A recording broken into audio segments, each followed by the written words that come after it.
prosecution outlined how accounting practices of comic suckers did not. What kind of likeness is that?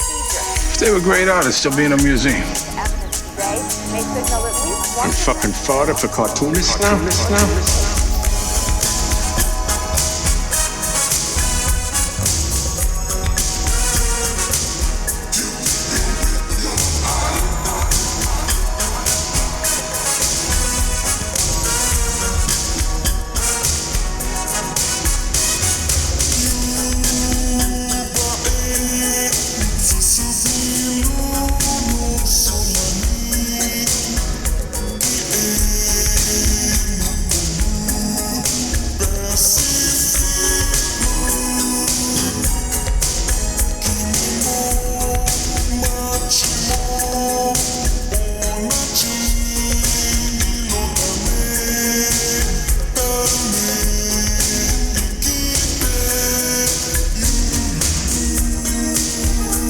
Welcome to another episode of Gutter Boys. Gutter Boys is a small press comics podcast about the ins, the outs, the highs, and the lows of making comics. I'm your host, JB, with my co-host, Cam. It's been a while, folks. Yeah, it's been a while. Who did we interview for this one again? Eddie Raymond okay. From Strangers. Yeah. Yes, all right. On today's episode, we're joined by Eddie from Strangers Fanzines to talk about his everything. Yeah. Stranger Zines. Before we get into that, we have some news, mentions, shout outs, and some celebrating since this is our 50th episode. Yeah, we made it. Yeah, it's been, 2.5 years now, maybe? Yeah, it's about, 2.5. Yeah. We'll say 2.5, pretty much. Yeah, we'll just say 2.5, yeah. Yeah. And we're still doing this, although it has been a while since we've been recording. As some of you have already known since we repeated it for a couple of episodes, I moved, and the move is now done. I'm still getting settled, but set up for the most part. Moving sucks. I hate moving. Yeah, I have way too had some much fucked stuff. up shit happen, right before the move, too. Oh, so God, yeah. It wasn't a good experience, yeah. Bullshit with the moving truck. Yeah, that was panic-inducing. But luckily, it all got sorted out, and now I am in Iowa. Still the Midwest. I will never escape the Midwest, it seems. But it's nice. They were saying in the Discord that if you want to make comics, the best place to live is the Midwest because of the living costs. And I agree with that. I could see that. Yeah. Especially in Ohio. Yeah, for sure. I know MS was telling us about all of her reasons why she moved out to... She's in Columbus. Columbus, yes. Okay, so Columbus is like super affordable. Mm-hmm. Which is nice. MS is trying to get a Labor Day cartoonist retreat going on. I don't know if you saw that today. I did see that, yeah. Yeah, I told her I'd be down. So, yeah. Yeah, that's September? I think that's like September 5th or 6th. Yeah, first weekend of September, usually last weekend of August, somewhere around there. Yeah. Yeah, that'd be nice. Yeah. How are you gonna bring your tablet or a computer? No, you know what I'm gonna do? I've been wanting to go back to having real pages anyways, so maybe. I'm actually been working on a lot of shit recently, and I haven't started it yet, but I'm doing a book with Really Easy in the fall, winter, and I was thinking of doing my pencils digitally and then getting a light box and inking pages traditionally. So, that'd just be more of a reason to experiment with that book if I took the shit out there to work on it. So nice. So you'd just be bringing pencils and I would just some micron pens and everything and ink some pages. Yeah. Do you have a light box? I have one if you need it. No, but I need to buy one anyways because I was thinking about jumping over to this process just to get originals anyways. Gotcha. So yeah, we'll see. Sounds nice. I know we got to get a lot of people on board, and we'll see if it happens. But I'm in. Or I could bring the iPad. I'm about to buy an iPad actually. Oh, that's the move, isn't it? Yeah. Or I can just bring the iPad. But I still want to do originals though. There's something to that I think, and there's a market for them. Hopefully. Yeah, I would say so. All right, so let's get into some shout outs. Yeah, so, as always, if you want to mail us your comics, we will gladly take a look at them. We encourage you to do so. We love getting stuff from our listeners and friends. If you send us something, we'll shout you out on the show. Just DM the show account for our addresses or, just DM one of us. We'll get you hooked up. But from across the pond, Jordan Barry Brown at Illstrips on Instagram sent us issues 1 and 2 of Cosmic Slop along with some really cool stickers. And I'm about to send JB his copies. He's, stationed in Iowa now, so he has a permanent cornered address, but anything that was sent to us for JB, I have, and I'll be sending out to him. So yeah, but we do want to thank you, Jordan. The comics look great, dude. Yeah, I've been enjoying the stuff he's been posting on his Instagram, so I'm looking forward to finally reading the issues. Yeah, there's so many, like, especially in that first issue, I don't want to give you any kind of spoilers or anything, but he is doing all kinds of stuff, like, art-wise, like, just different techniques and stuff that it almost doesn't look like it's from the same cartoonist, and it's really impressive. So, yeah, I'm a fan. I know the second issue just came out, so whenever you get the third one done or whatever's next, I'm on board for it, dude. Hell yeah.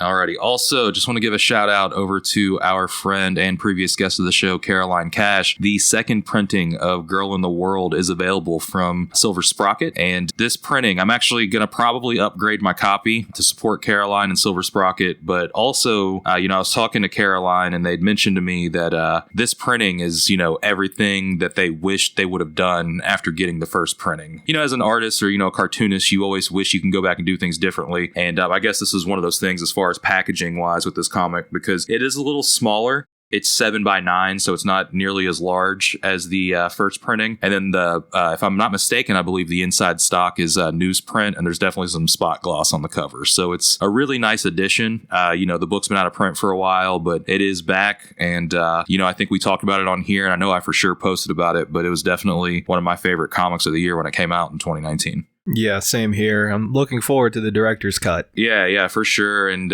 Caroline's sent over some pages from their story in Gutter Mag, and it's looking really, really, really nice. So awesome. Always, excited to see work from Caroline. And, Silver Sprocket continues to put out work from good cartoonists. So keep that batting average up, Bobby. Hell yeah. Yeah, I still got to work on my Gutter Magazine pages. Yeah, I believe as of right now, we're going to launch in the middle of the month, so we're not hitting anybody around rent time. But as of right now, everybody's supposed to be turned in by mid-June so we can launch the Kickstarter. Oh, also, shameless plug. When you guys hear this, it's going to be Monday. So I've put up the Goku and Nancy manga t-shirts for sale because people always bothered me about them. So I brought them back for the summer. They've been on sale for like a week, sold quite a few of them. So thank you if you've purchased one already. And if not, you got about a week to get them. And then once the LVAC gets them printed up, I'll have them shipped out to you. Nice. You can get them on my Big Cartel at camdelrosario.bigcartel.com.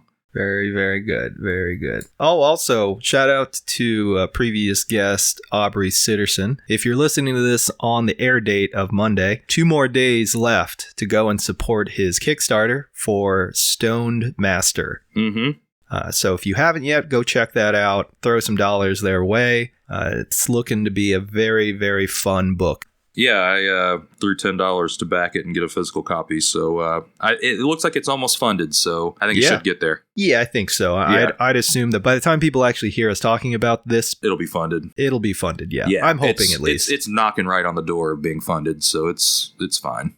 If you subscribe to our Patreon, we got into distribution talk pretty heavily on the last Patreon episode. However, bringing up another avenue and purveyor of comics distribution, there's this new company called Bad Idea that's out. And I don't know anything about the owner. Do you know anything about the owners of Bad Idea, who they are or where they came from? No, I've heard the name kicked around before, but it escapes me right now. Yeah, so I'm assuming these people have been in the business because Bad Idea, essentially, just for those that aren't aware, it's a comics company that is, in my understanding, anti-speculator and pro-comic shop. However, because of the model and approach they've taken to getting their comics into stores, it actually drives the speculator market up. So So pretty much what they've done is they've signed up some pretty heavy hitters. Previous guest, friend of the show, Ramon Villalobos is there. David Lapham is there. That guy, Matt Kent, who's just did the NFT is there. But they've got like a pretty solid roster of like creators that have like worked in the big two and at Image, I feel like. But they're essentially, from what I heard, taking care of the creators. So A+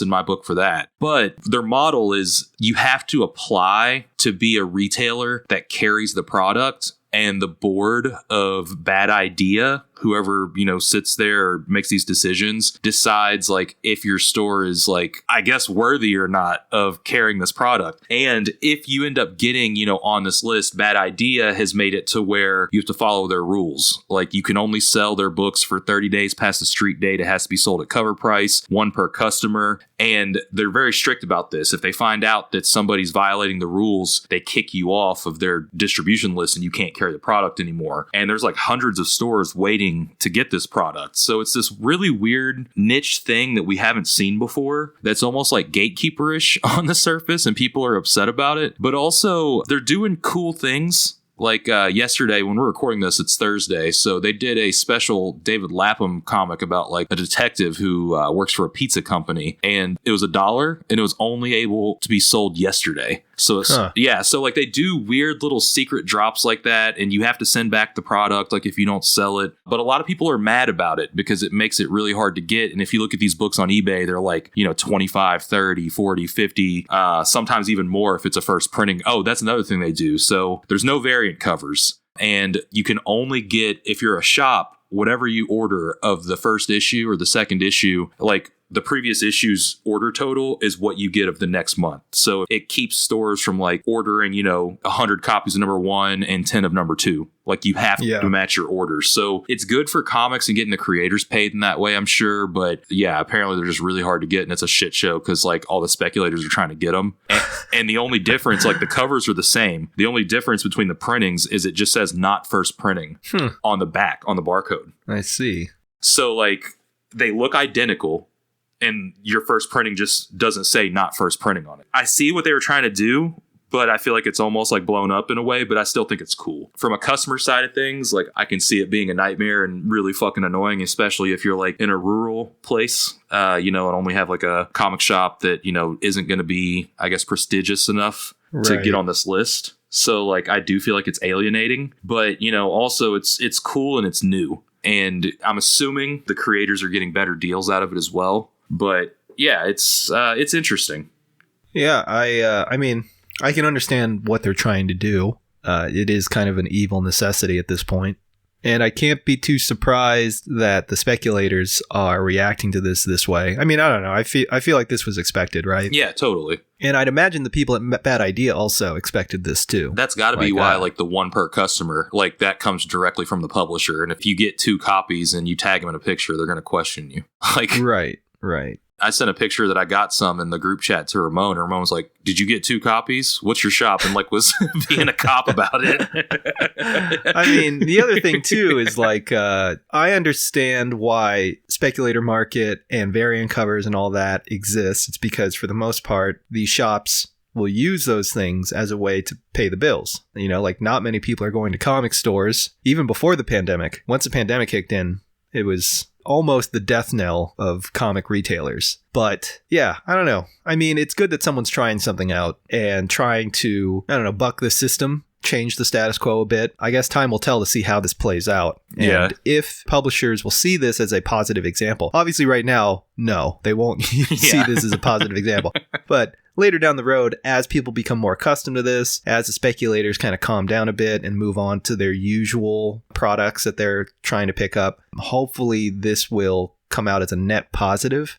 But we don't know. We'll see. We'll see how it plays out. Yeah. I did see, and this is like some true fucking dork shit. No offense, Bad Idea. But they they give these like gold pins, like buttons that are like 3 inches, and they say first customer. And if you're like the first person in line at your Bad Idea designated shop that buys each book, you get one of these gold buttons. And it's like, could you just imagine the shame? Because you're probably having to line up at this point to get this button.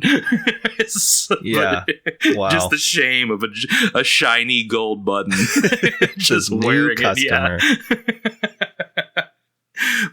But no, I mean, they've got some cool creators involved, and they're doing cool stuff. Like, I've been checking out the books because I just have them getting pulled for me at the comic shop. I was literally just going to speculate on them and flip them. But there's like, they do cool shit. Like, there's like this really, it's not for me. There's this book called ENIAC that they did that Matt Kent's doing, and it's just not for me. But the backup stories in each issue is like an 8-page David Lapham story, which is totally different art-wise and tone-wise. So, and then apparently they did like a book about like a whale, and like the backup story was like Tony Millionaire, who's like the underground sock monkey cartoon guy. So it's like they're doing these weird pairings of like stories, like I feel like trying to marry that concept of like mainstream and alternative comics. And then also the back cover of each one is just like random artists drawing the word Bad Idea, but in different scenes and stuff. And they're commissioning those out to just random artists. So I do like the approach. They're trying to give a bunch of artists gigs on the books too. But yeah, like you said, time will tell on if this is successful or if it's like something like the roots of something that could be turned into something more successful.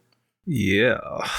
Oh, and then also the day of this recording, May 13th, tomorrow it is Cam's birthday. Yeah, damn. Oh boy. 32. Woo. Are you excited? No. I mean, no. It's just another day at this point, man. You know, like, yeah. I know that's like a cliche thing to say, but I mean, it doesn't fucking matter. Yeah. Yeah. You do anything special, though? No, I mean, I might go get takeout from my favorite Vietnamese place. And Nice. Alicia bought me an ice cream cake earlier in the week. So, you know, it's been cool. Oh, shout out to Alicia. Yeah. Shout out to all the I'll thank girlfriends. you on the air, actually. I should have done that off the air, but JB sent me some really nice toys, and I was actually genuinely surprised. I actually think I made Alicia a little upset when I was expressing how surprised I was, because I was like, you know, this is like the most surprised I've been because I genuinely wasn't expecting it. Like you get me a present, I expect it. I was like, but it's Sunday, mail doesn't run, UPS just comes with this box of shit, and I've got a New Japan figure. Like, this is a true surprise. And I'm just like putting over this gesture so much that I just see the look on her face. It just slowly changed. Yeah. So thank you for the present, by the way. And hey, you're welcome. Yeah. I'm glad I can be the root cause of any argument in any relationship. So thank you for that. Yeah, this is some like true Larry David shit. Like I didn't read the room and I just kept going on and on. This is amazing. Wow. Yeah. I mean, you do nice stuff too, but this is something else. Yeah. I mean, this is like another level. Yeah. You also got like a little spam Funko Pop. Yeah, totally. I figured that would be right up your fucking alley. Yeah, I love spam and, you know, the Funko stuff of what I like. So it was pretty cool. Go. Yeah. Perfect. Totally. Now, I wasn't here in the group chat because I've been busy moving, but there was some talk over a recent tweet from Lightbox_info. That's at Lightbox_info. They tweeted, just got word from Mission Control. We are Code Pineapple. Apparently it's time. Time for another look at the data. Today we'll see what the going rates for covers are these days, as submitted to us by 21821, a thread. So in this thread, they go over cover rates across the board in the industry, basically outline what the median going rate is for these things and how much people are getting paid for their work. Now, this has been met with mixed reaction.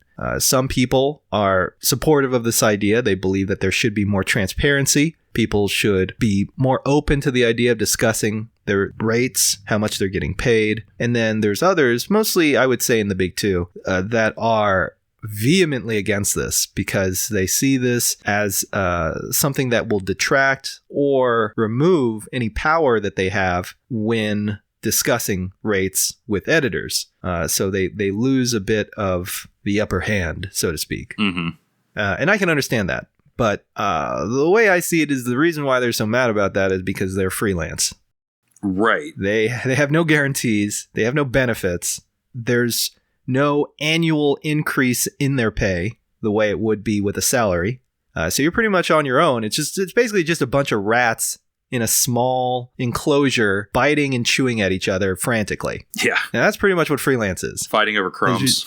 Fighting over crumbs and just like eating each other. And we're seeing that with this discussion. It's a real sad state of affairs. Yeah. And I mean, to kind of explain, you know, if you haven't seen the post, to explain what it was is they posted these like infographics. And what started the discourse, I guess, off on a negative foot was, you know, just kind of cover the three things that were touched on in their research. The book cover on the low end was $640, with the high end reported being $500, with an average of $2,200 as like pay to do like art for a book cover. A magazine cover had a low of $150 reported, with a high of $4,700, with an average of $1,600 reported. And comics, surprise, surprise, had a low of $150 and a high of $300, with an average of $232. Now, a lot of people were critical of this. And when I say a lot of people, to be completely fair, it was not really indie comics people that were upset about this. It was Big Two people, Image people, And like JB said, I understand totally where they're coming from and that they want negotiating and leveraging power when trying to get themselves a deal. If anything, that's just indicative of a bigger problem at hand, that we need a union and we need some kind of guild for cartoonists to be in. But the way we get there is by being transparent about these rates. But the criticism that the creators that were against this transparency of pay scale in comics, they were saying that the data was skewed, and the Lightbox place did tweet that the sample size was 11 people.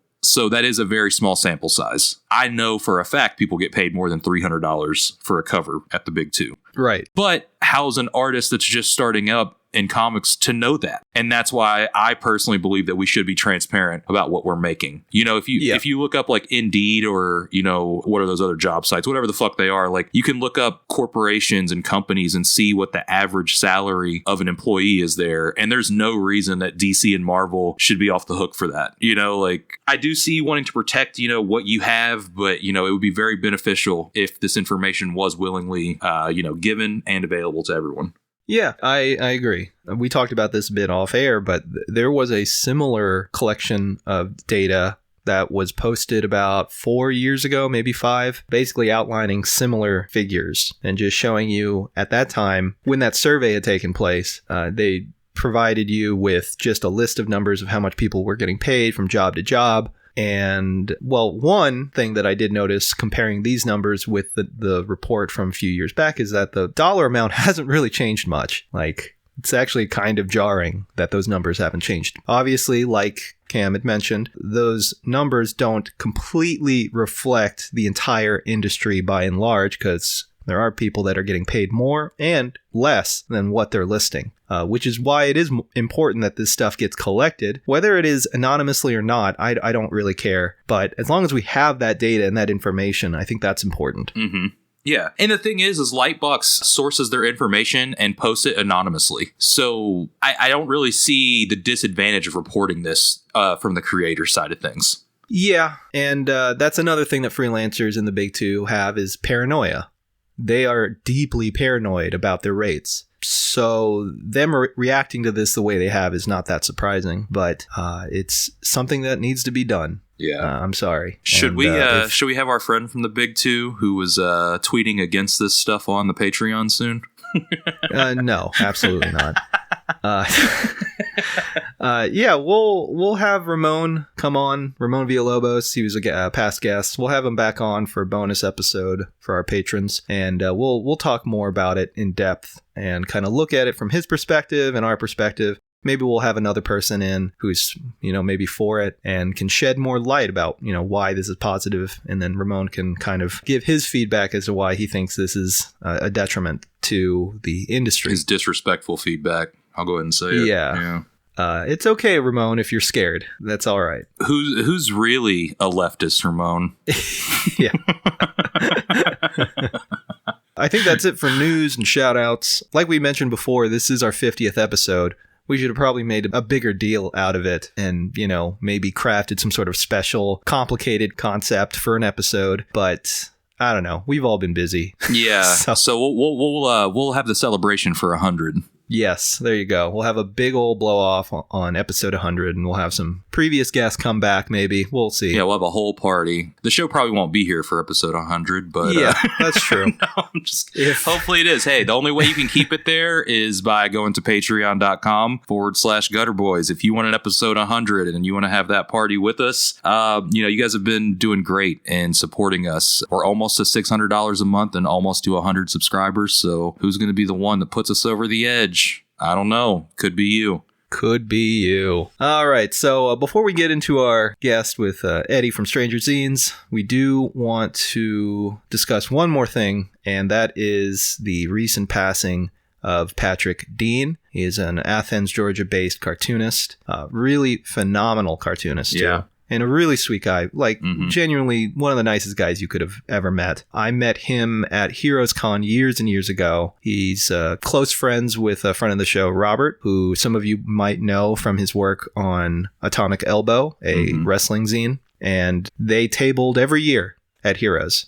Every single year they tabled together. And so that's how I got to hang out with Patrick, get to know him a bit more. I wasn't familiar with his work before I met him, and I was kind of kicking myself that I didn't earlier because his work is amazing. I think I bought like 6 commissions off of him at the very tail end of Heroes the year I met him. I gave some of them to friends and kept a couple. But he's been battling with ALS for the last 2 years, maybe more, actually. Yeah, I think it's like 3 or 4, if I'm not mistaken. Yeah, it might be even longer than that. Who knows? Yeah. And the last time I saw him was in 2019 at Heroes with Robert, and he was making the most of it as best as one can in that situation.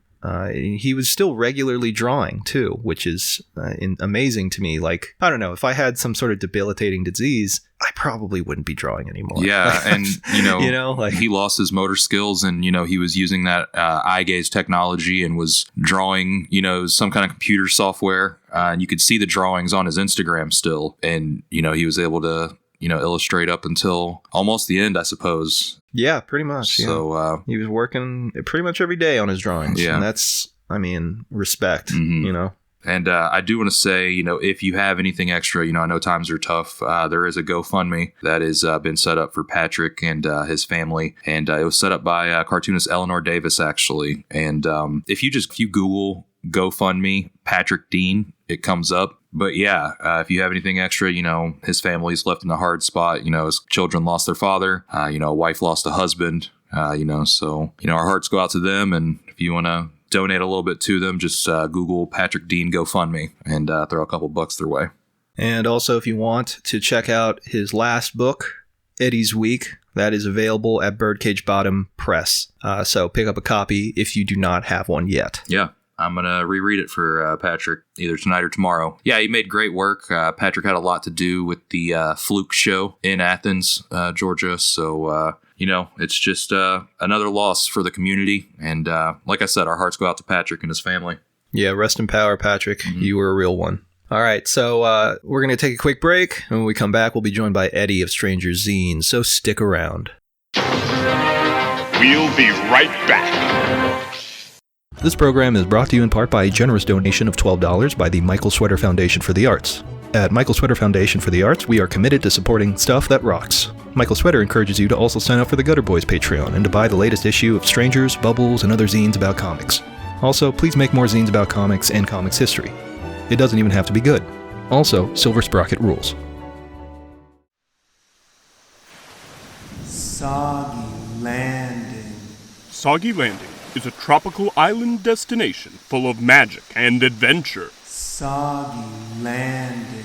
Soggy Landing's parlors serve the grog of your dreams. So soggy, so strong. Soggy Landing's Board of Tourism warns, wizards not welcome. Any wizards will be summarily executed. No warlocks either. Soggy Landing's Punch and Judy show you the part when Miss Piggy and Kermit fuck. What in the world? Soggy Landing is a webcomic that you can read at studygroupcomics.com. Come to Soggy Landing. There's plenty to do in the rain.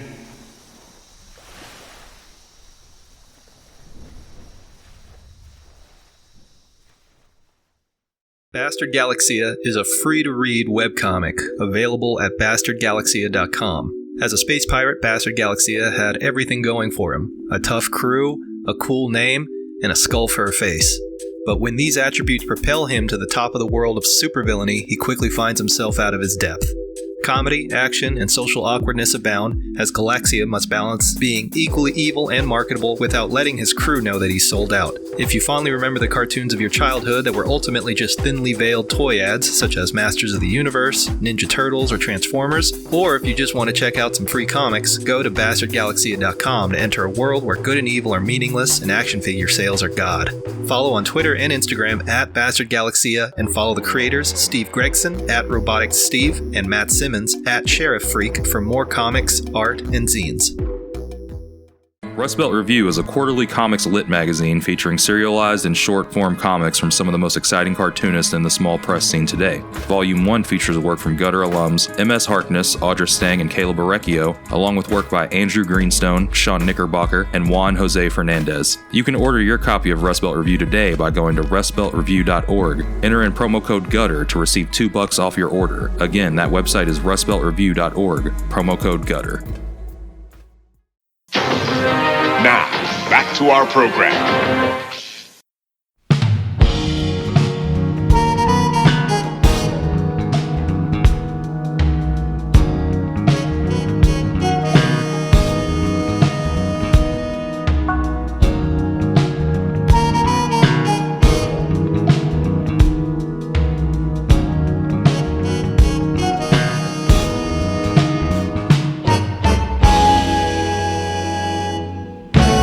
And welcome back from the break. We are joined by our guest for this evening, creator of the world famous Strangers Fanzines. We have Eddie on the show today. Eddie, what is up? What's good? What's going on, guys? I love world famous. I'll take that one. Yeah, you are international, right? Like how many? Yeah, you've sold copies internationally, right? Yeah, I have I think it's 20 countries it's been in, and then I have that spot in Italy that distros me, but that's it for kind of international distribution. Who's your Italian distributor? Just Comics. Okay, Evan. They're Evan was talking about them to me today, actually, so that's why I was asking. Hell yeah. Nice. You like working with them? I've only done something with them once, and it was I think when issue 3 came out, and I definitely really fucked up shipping because it was just super expensive, and I ended up kind of actually losing money on getting it over there. But it's cool to have it over there and be a little bit more accessible to people over in Europe. So I'm happy with it. Yeah. He's a really, really nice guy. And you learn from those shipping mishaps. Exactly. I fucked myself on the first t-shirt I ever made by charging $3 shipping on each order. But before we just start talking inside baseball about Strangers, for the uninitiated guests out there, which I'm assuming at this point, I feel like everybody knows what fucking Strangers is. But if you don't, Strangers is a fanzine that's been published for a little over a year now. Eddie, you're the editor, you write articles, you curate everything, and you've expanded into an empire of publishing and distribution for independent comics. So let's kind of just start at the beginning. This is a somewhat new project. It's really crazy seeing, when you say that out loud, that Strangers has been around for a year, considering the mark you've already made. So what started you in the game? What made you want to do Strangers? The zine, I guess, first, and if you want to talk about how you eventually made your way into the publishing and distro side, of course.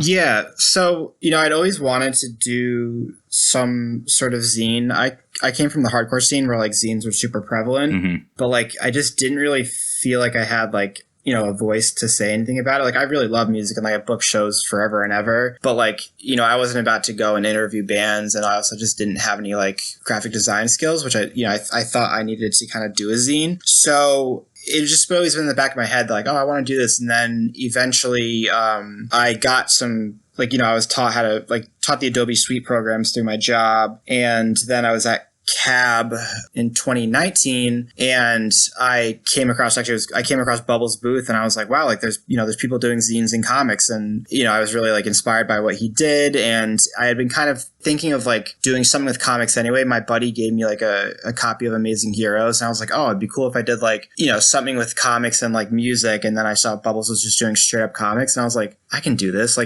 This looks super easy to make and put together. And at that same edition of Cab, I picked up Paul Kirchner's book, and I was talking to my roommates, and I was his email's in the back of this. I should just email this dude and see if he wants to do an interview. Because he was also, I found out he's from New Haven, which is where I live, and it just kind of went from there. I got home from Cab, emailed Paul Kirchner, he got back to me that night, and I was like, all right, guess I'm doing a zine. And Cab, I think, was in November, and the first issue dropped on Valentine's Day. Yeah, we share an anniversary. The Gutter Boys podcast, Strangers, and even the aforementioned Bubbles. So yeah, I was gonna say it's kind of funny. And you're in New Haven, Connecticut. So is there much of a comic scene there, or do you pretty much have to go to New York? No, there's it's weird because everything in Connecticut feels like it's really influenced by New York, except for music. So a lot of people that do comics, they kind of come in and out of New York. I'm gonna speak for overall Connecticut because it's so small, and for New Haven, it's gonna be 3 people. There's a few people. Ryan Alves is from Connecticut. We grew up in the same circle of friends. There's a very good chance we met when we were in high school and just didn't know it. And then in New Haven, I know Sophia Gaia's from New Haven. They're this amazing creator that I feel not enough people kind of talk about. And then I worked with this collective, Odd Jomini and Eben Kling, and they do some really cool books together. They actually just did a video game like over the pandemic where they like took the Doom like the video game, like they took like the server or whatever like they built the game off of and like made their own video game based off of that. So there's people doing some really cool stuff. New Haven also has Yale, so like there's the heavy art community to begin with, but I think most of it is just kind of like very snobby art. Oh, okay. Gotcha. So you made the zine, and it seems like, I don't want to say the word overnight success, but I mean, when you look at the small amount of time that Strangers has existed, I mean, does it feel that way to you? I mean, you're in the thick of it, so. Yeah. I mean, it feels like it was like so long ago at this point. Like I can't believe it's only been a year, because it just, issue 1 seems like forever ago, and I feel like I've learned so much, and like this like feels like something I've been doing forever at this point. The first issue, I printed 100 copies, and I sold out within a week. So, I mean, like, I don't know, not an overnight success, but I think I noticed very quickly that I was, it caught on. I like put a lot of the copies out to retailers, and like that's kind of when I knew I was onto something. Is like the first day I got like 30 orders, but then like by the first week, retailers were like, oh yeah, like I want this. And like I took a trip to Brooklyn like right after I released the issue, I think like at the like that next week, and I brought a copy to Desert Island, and like I filled out the consignment form and everything. And then like 3 days later, Gabe like hit me up on Instagram. He's like, hey man, like, I checked out the zine, like I love it. He's like, let's skip consignment, like just give me 10 copies. Nice. And I was like, oh fuck, like, Gabe Fowler's like into this. So that kind of was my indication, like, all right, like, something could be really cool with that. And then I think I started to really actually get like traction and turn some heads when like, it wasn't like, all right, he did one issue, that's fine. It was like, I took the next issue and I was like, all right, here's Jeff Darrow interview. And he was like, and not for nothing, like, I'm really proud of the interview. Like, I think it went really well. And then like, it was the third issue. I was like, here's Richard Corbin. And everyone's like, oh shit. Like, he's not slowing down, and he's not kind of like trying to do something, I am always constantly trying to one up myself. And then I feel like I've continued to do that, which I think has kind of helped with the success. Yeah, I mean, I know you personally to an extent, and you're just a fucking workhorse, man. You're like a workaholic. So when I say overnight success, I don't mean that like in a negative way, because I know that you've built this yourself. So yeah, it's been cool to see though. But yeah, I mean, because fanzines used to be something that was just like a part of the comic culture, and they died for what seems like decades. And I mean, I'm sure there were fanzines, but one at the level of what you're doing, and I guess what Bubbles is doing too. And I don't think we've seen that in comics in over a decade. So it's really refreshing to see. And I think people are hungry for that content, which is, once you found that lane, and you started featuring like, the more mainstream creators, mentioned you're not, slowing down, like each issue does kind of have like a new cover interview where you're like, oh fuck, how do you get that dude? So yeah, and it's really cool because it's like a marriage of like the mainstream comic scene with, independent comics. So it has like a completely, vibe on its own. But if you don't mind, like what's the process of like starting a new issue? Does it start with like, okay, I just want to talk to this person, kind of like the first one did, and you build around like that one interview? Like what's the process of putting an issue of Strangers together like?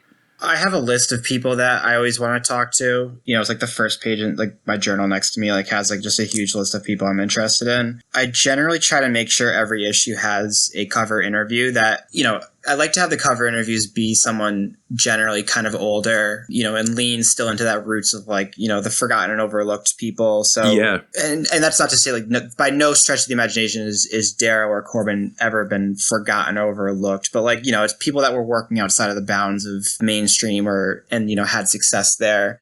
So I'll start with that. And then, I always try to, it's always like, all right, you're going to capture people with this big interview, but then they're going to read the rest of it and they're going to discover a new creator. So like, using issue 2 as an example, like we had that Darrow interview, but then we interviewed Pat Rooks, and like, I'm sure a lot of people like had no idea who he was when they picked up for Darrow, and they're like, oh, this guy seems cool. Like, this dude's doing like Silver Age, like horror romance comics. I'm going to check that out. So I always try to like use the bigger interviews to leverage attention towards some of these smaller guys and girls. So that's kind of really how it starts, is like being like, all right, who's the first one? I generally, at this point, I'm thinking like issues in advance. So I will always focus on comics as well. Like I always like to have a bootleg comic in each issue. So I usually will pick a creator and say like, hey, like, I think you do a really good version of this. Sometimes I'll get pitched things and I'll go for it. But usually I'm telling people like, hey, like, would you want to do this type of story? And then usually I'm just like kind of fielding articles. I don't really write a lot of the articles myself. I just don't think I'm strong enough to do it. I can't pull like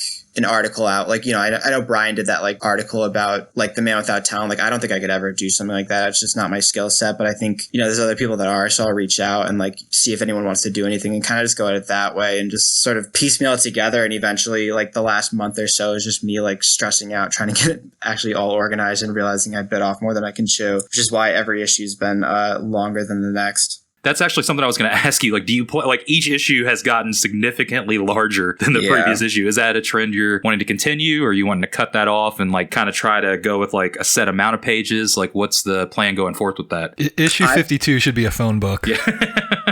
At this point, like issue 5 is going to be a phone book. Like, I write in the beginning of all of them. Like, I always do like a 3-page, just kind of like, letter from the editor or whatever it may be. And like, I think since issue 3, I've been writing about like the idea of how to make this thing as sustainable as possible. And I've just not listened to anything I've written down. Like, I was like, all right, like I'm going to stick to 48 pages. I'm going to do this amount of stuff. And then like literally like this issue 4 is 92 pages. Like, I don't know. So many cool things get pitched to me. And I'm just like, I always just say yes. And then I'm kind of the one stuck like editing and realizing like, why did I take all this on? Ideally, like I would like to stay around that 50-page mark. I think that's fine. And like, it keeps me around like a $6 range, which I think for 50 pages is very, very fair. Oh yeah. It just also like, it's just easier. Like I can handle that. I can't handle, if I were to do 92 pages for every issue, like I'd be miserable. Yeah. On top of everything that would else. Be hell. Yeah, on top of everything else. Well, and so you did just say, on top of everything else. So you've actually been working in comics longer than Strangers with your day job, correct? Yeah, I work, it's funny because like even before my day job, I wasn't into comics. Like I got into them through my day job. And, for those that don't know, I work in conventions. I'm one of the programming coordinators for Emerald City Comic-Con, as well as some other conventions around the country. So like it is in my day job, but I don't think it's, what I do with Strangers feels so much different. Because it's like, I'm dealing, like the shows we do are very mainstream and like, the creators I'm talking to for the most part are not going to these shows. And this is like, more things I'm interested in, more things I'm really passionate about. Yeah, well, that's cool that, like, your job exposed you to the world that you were able to dive deeper into. So you weren't reading, like, any comics at all? Like, you didn't flirt with them at all at any point in life before working your gig? No. I remember, like, 2 comics things when I was a kid. I remember seeing Mouse in the library in, like, elementary school. And then I remember going to the public library with my mom, and I took Death of Superman off the shelf, and I opened up to that huge splash page of, like, Superman like dead on the ground. I was really young and I was like, this is fucking terrifying. And I put it back and that's like really all it was. I think like, I probably read like a little bit of Calvin and Hobbes and stuff like that as a kid, but like for the most part, there was no comics. I watched Batman the Animated Series and I really I was into manga a little bit, like kind of when that was like really like a huge craze. I think I was probably like 11 or 12 and then, Toonami, etc. Hell yeah. Yeah, I mean, I think it is interesting that you do work so closely with conventions, like mainstream comic conventions, and yet what you do feels so far removed from that. I think speaks volumes about sort of like where comic conventions are culturally now. For sure. But it's both like really disconcerting, but also relieving that people within the industry, whether they know it or not, if they're really, really actually invested in comics, like the medium comics, that they're, someone like yourself comes up and presents something like Stranger Zines that, I mean, we've already talked praises at this point, so there's no point beating that dead horse, but I think it's a good sign, the fact that someone like yourself is doing stuff like this. Mm-hmm. Thank you. It's funny because like I feel like I'm fortunate enough that like I do work with mainstream conventions, but like the one that I happen to work on most, for a mainstream show, I think it does skew a little more indie than the rest. It's never going to be SPX indie, but like I'm able to do things at Emerald City, like work with Fantagraphics on like, I worked with Fantagraphics on like a 30 Years of Hate like spotlight panel with Peter Bagg and like Eric Reynolds was going to come in. Eric Reynolds or Eric Stevens?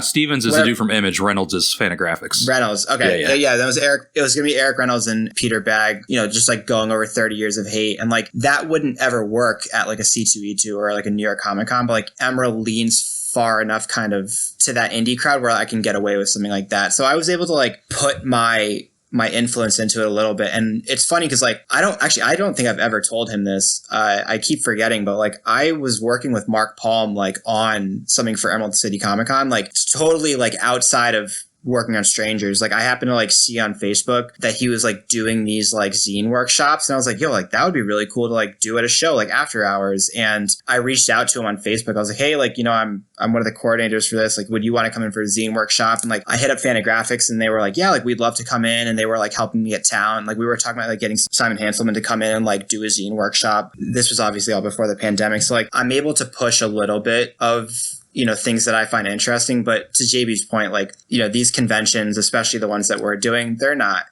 comics. Comics are always going to be there because it is the backbone of them. But like, you know, the only panel that we ever had that was on the main stage that was a comics panel was the Image reunion. Wow.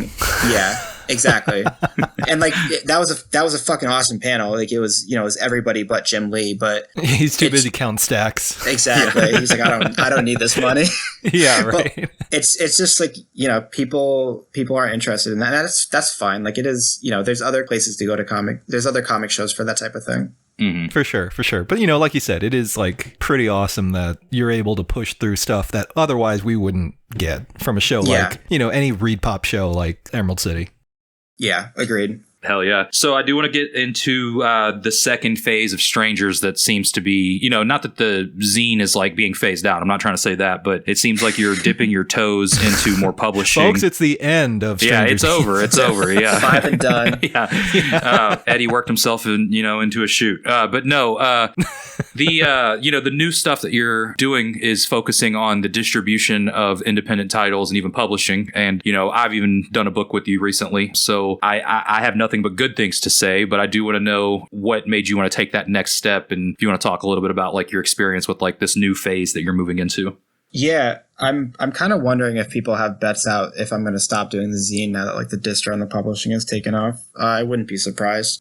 You know, the distro kind of came. I can't remember which came first, the distro or the publishing, but, you know, I'll speak to the distro first. So, you know, I'd been working with Adam Falp on that serialized comic we're doing in Strangers, and I just kind of got in a conversation with him and his writing partner, Tony, and I was just like, I kind of just realized, I was like, it's $7 to get this book to the US. And I was like, I'm paying it every time. But I was like, they got to be losing sales. Like, you know, it's the same price for the shipping as it is for the book. Right. And I kind of came to him. I was like, hey, man, I was like, would it be cheaper if you just sent me a bunch of copies and I sold them for you and we'll split the cost? And he came back. Actually, Adam works for like a shipping company, so it really worked out. And he was like, yeah, actually it would be. He's like, I was like, dude, like, I was like, you know, like, it's just kind of on good faith. Like, you know, I would have to like pay you after we sell the copies, but like if you want to trust me like doing something, I was like, you know, on top of it, like I'll ship out your orders for you too. Like you send me everything that you got from the States and like I'll ship it out for you at a cheaper rate. So he just like took a chance on me. I think like the first deal we made, it wasn't even like for money. It was just like, I was like, oh, just send me like an original sketch. So he like sent me a sketch from Atomic Hercules, and then like I just parceled out everything for him, and you know, he saved a ton of money, and we just kind of kept going from there. I think like the first book we did was Atomic Hercules 1 and 2, and they sold out within like 8 hours. And I was like, all right, like, you know, this is proof of concept. And then I had the same conversation going with Jordan Barry Brown, who does Cosmic Slop, which, you know, at that point we're like, all right, let's wait for issue 2, which just came out. So this is why he's finally in it. But we had been talking about that since like August.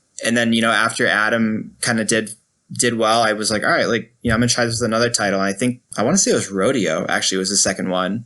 And then, you know, that sold out again really fast. And I just kind of kept adding stuff to it. And then I think really what changed things was like, I didn't have Goiter 4, and I kept joking with Josh. I was like, Josh, like, let me print it. Like, you know, I want a copy. And then he was like, if you actually mean it, I was like, yeah, I'll print them off, and like, you know, I can keep one, and then I'll just sell the rest for them. And then a bunch of other stuff was in that drop. I think like that was a drop with like Fortress and everything else. And like that stuff flew. Like I was with my girlfriend and we were out for the day, and like, I was like, holy shit, like things are gone in like 2 hours. And like Goiter was gone by like the end of the day. And I was like, okay, like this is, you know, really taking off. I can't remember. I think that might have been after the first publishing drop, though. But like things just kind of have continuously gotten faster and faster for sellouts. But you know, that's really how it started. It was just like working with Adam to try and get things at a cheaper shipping rate, and this snowballed. Real quick, I do want to say, I was telling you about this comic, JB, and I know that I sent you pictures of the back matter because your Daikaiju book was mentioned, but that recent distro title you did for Adam, the Satan's Library, I've never seen a comic like that, like as far as execution. So like for listeners, like it's a comic about a comic store, and this kid goes into the comic store and he's handed comics or like digging them out of a box, but there's like little minis stapled into the comic that are the comics that he pulls out. And I've never seen anything like that. And I just wanted to, just because you brought him up, just say that I thought that book was really fucking cool. Yeah, it's such a different, it feel like it was so out of left field for Adam. And like he's like, this is my love letter to like digging in. He's like, I came to America for like a trip and like just dug around in shops. He's like, I made this like while I was traveling around the US. And it's so cool because like most of Adam's stuff is like, it's very like absurdist action comics. And for him to do something that was like, it was really thoughtful and like, it just felt way different. I really loved it. I was such a surprise from him. Yeah, on concept alone. I mean, I messaged him being like, hey, I hope you do more of this just because it's so cool. But yeah. So the closest thing that I've seen something like that is with John Pham's Epoxy book. That's exactly what I thought of. Yeah. Good call. Yeah. So yeah, he just pretty much like wove the epoxy thing into the story of the comic shop, I guess. Right, so yeah, I guess. Right. Yeah. Good call. Yeah. So you were distributing titles, and then what made you say, okay, I want to lose money in comics and start publishing them? So I do think the publishing idea maybe came before the distro. I really can't remember, but Jasper, if you ask Jasper, he'll say it was his idea. But what a fucking arrogant little kid. But I remember going at like Jared Wolf posted some character designs on his Instagram, and I was just kind of like, being snotty one day, and like I just wrote, I was like, hey, like, if you ever want to make this book, like I will publish it. I will front the money and publish it. And he just kind of hit me up like a few weeks later, and he was like, hey man, like, like I'm not going to be doing this book, but like I have this other book called Sober that I'm doing. And actually, it started even before that. He was like, oh, I'm like working on this book. He's like, I don't know if you'd be interested in publishing it. He's like, I don't know how to lay it out though. And I was like, oh, I know how to do book layouts. Like I can help you with that. And then he eventually came up. He's like, do you just want to publish it? He's like, I really don't want to do anything with like the business side of it. He's like, it's too like, it stresses me out. And I was like, sure, like, fuck it, I'll publish this. And then around the same time, I had been talking with Jasper kind of in and out. Like, I was like, if you ever want to do Dynamite Diva with me, like, let me know. And then he was like, hey, like, I want to do a magazine sized book, like, but I really don't know how to start. He's like, is there any chance you would want to publish it? And then after that, we were just kind of off to the races. And I think like both of those books sold out within 3 days. And then, Jasper's second print run sold out within a week as well. Yeah, and that's one thing. That's awesome. Yeah, it's incredible. Like, I feel like one thing that you do well, and like I hate even comparing it to like the streetwear kind of scene, because I feel like the hype beast crowd is kind of fucking stupid, but I'm not saying the Strangers crowd is stupid, but I'm gonna make this comparison. I feel like you've built like this brand where like there's like, it's like a Supreme drop. We were talking through messages where I really do believe people might be setting alarms. I was like, yo, dude, I set an alarm for the last drop, like, like to make sure I got the fucking books. So it's like you have an interesting approach to, whereas like a publisher is like, we're putting out this one book or these 2 books on this day, and this is the street date, where you're like, here's all the titles, they're on sale on this day at this time, and each Strangers release feels like an event, because comics really aren't marketed that way. No. So what made you want to take that approach to selling your distro and publishing titles? So I get the streetwear drop comparison kind of often, and I think it's really funny because it was just so not intended to be that way. Really, it kind of came down to, I was like, with the first like official, I guess, drop was the one that was around the publishing books. And I was like, all right, like, I know I'm dropping Strangers in December. Oh, I guess they were separate. Okay. So it really came down to it. I was like, I don't want to have to ship all the time. So I was like, if I put everything together, then I just have to deal with one batch of orders, which, at the time felt very short-sighted, or was very short-sighted, because now it's like I have to deal with hundreds of orders in one batch, which sucks. But it was way easier than like having to run to the post office like once or, 3 times a week just to get orders out. Right. So I just started dropping everything together, and I say it sucks, but like, I know it's a product of success. I'm complaining for nothing. Yeah, good problem to have, right? Yeah, exactly. Yeah. It's a good problem to have. Yeah. It hurts every time I sit down because of all the money in my wallet. what's really my ass from all my So- money.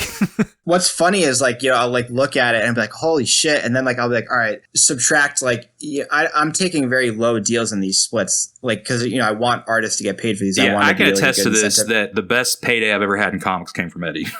So I'll look and I'll have all this, like not all this money, we're talking comics. So like I'll have a good amount of money in my PayPal and then I sell things on Friday and I settle up with everybody on Monday. And like by Monday night, it's like just diminished down.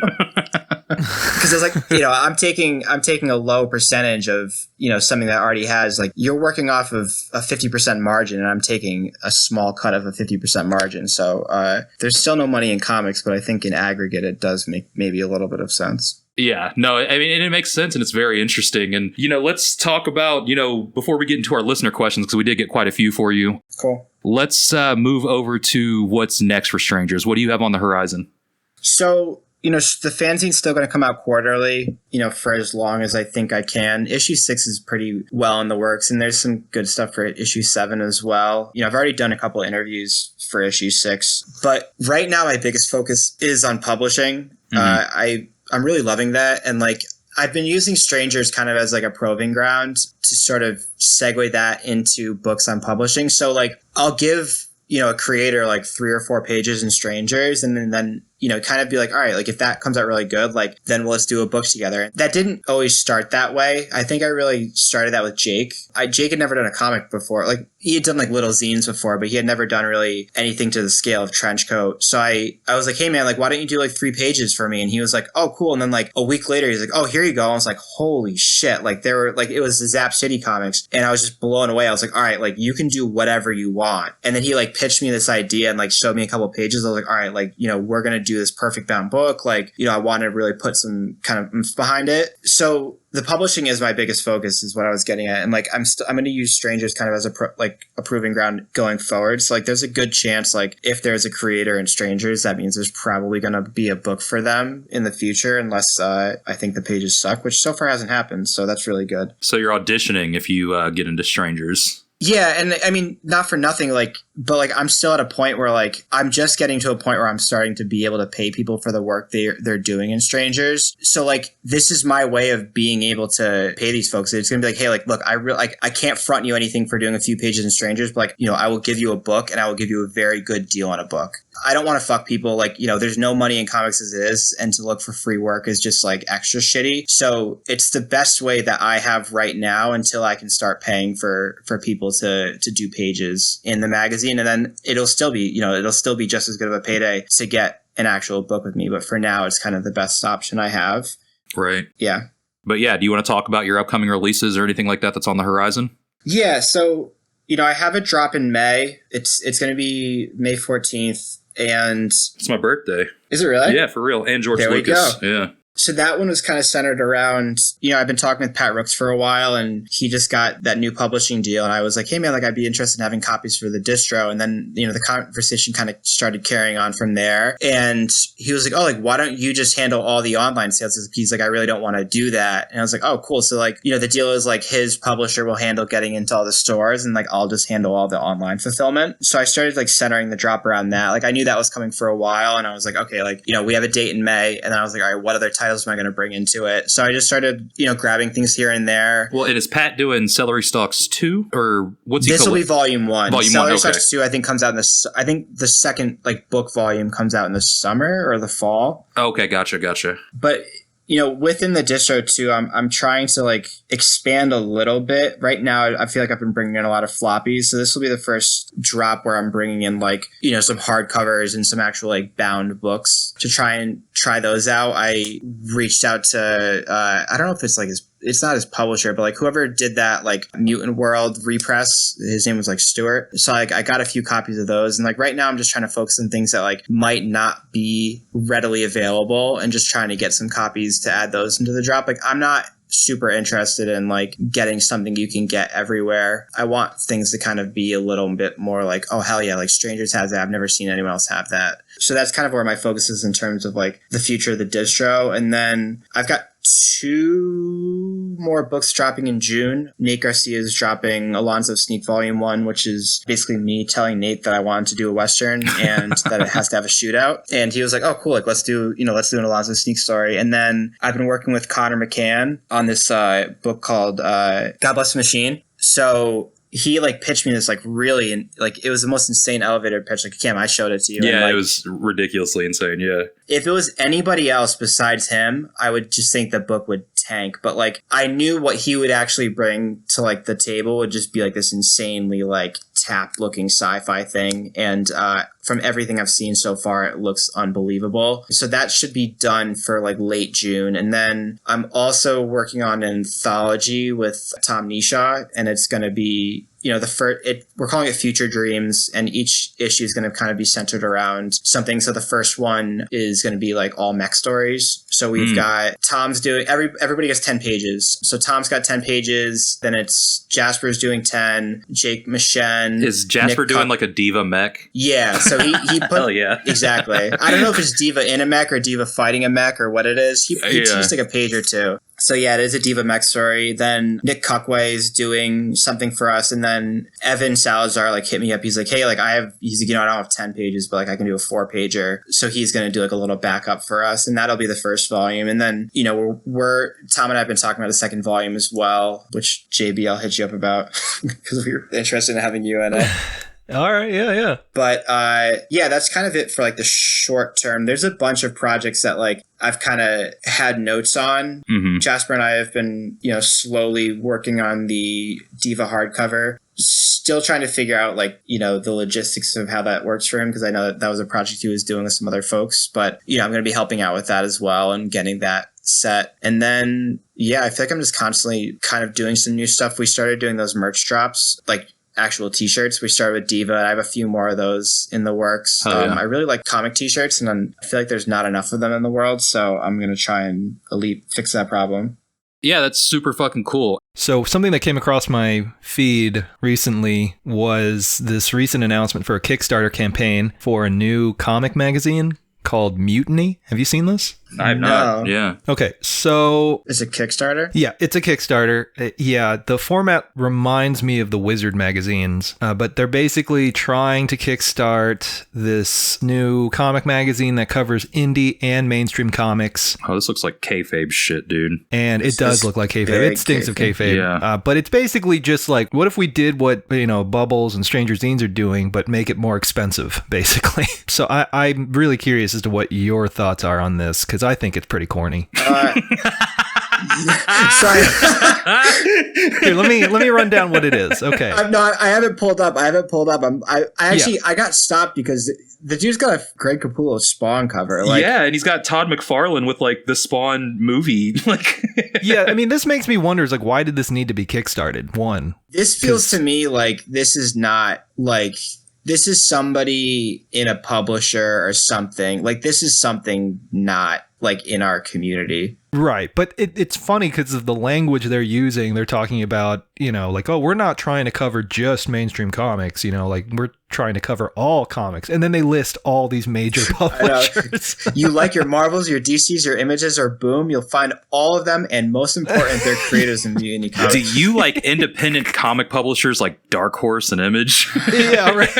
Yeah, it's just like really cringe. You can kind of tell where they're coming from in terms of like who's putting this together. And I just think this is very suspect. I see like, here that they even have collector's issue number 0 like as like a yeah, it's just real corny, like very embarrassing shit. I mean, I'll be honest, like I would read this magazine. Like I liked Wizard back in the day. Like, am I going to back this on Kickstarter? No. But if a polished magazine came across that was like, oh, hey, here's an interview with Todd McFarlane, of course I'm going to read an interview with Todd McFarlane. But yeah, this is very corny, and it almost seems like, to me, I know you didn't ask, but it's like, this is a dude who saw the Cartoonist Kayfabe Facebook group and was like, how can I get money from them? He's got... I mean, they're charging $15 $15 for a digital versions of the fucking magazine. Oh, Jesus. Like, what the fuck is that? Yeah. Who's going to pay $15 for a digital magazine? This looks like they're almost funded in a day, though, so this gives me hope for Gutter Mag. Oh, wait, here's something interesting. So it says this is about Joe Sinnott, because I was like, Joe Sinnott's dead. He unfortunately passed away in 2020, but we dug this exclusive interview he gave us 10 years ago.